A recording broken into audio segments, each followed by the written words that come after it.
На ковре красным трико борется Александр Ашахов. Борьбой занимается 3 года под руководством Василия Ашахова. Является победителем и призером первенства Иркутской области.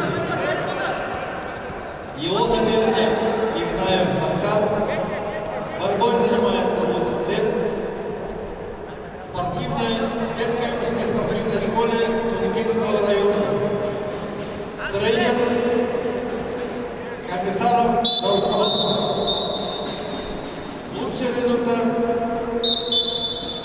является призером первенства Республики Бурятия.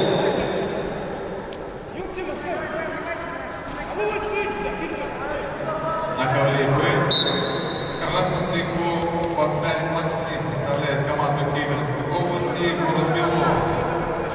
Максим имеет первый спортивный разряд, 10 лет занимается вольной борьбой, тренируется под руководством Актаева Михаила.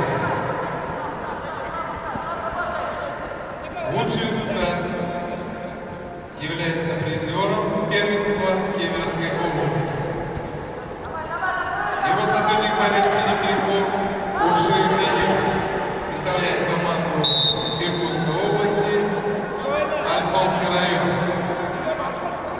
Данил занимается 4 года вольной борьбой, тренируется под руководством Арбадоева Михаила. Асадоева Игорь.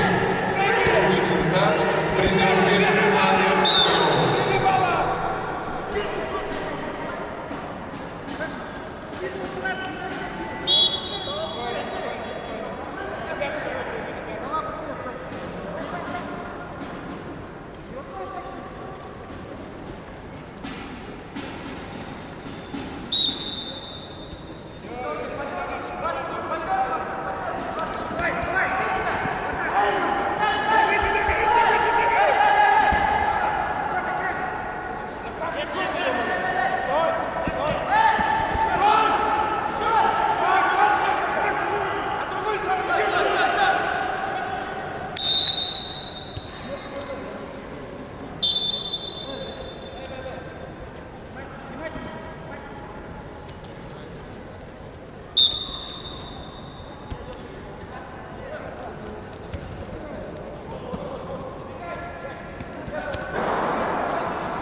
На ковре Б в упорной борьбе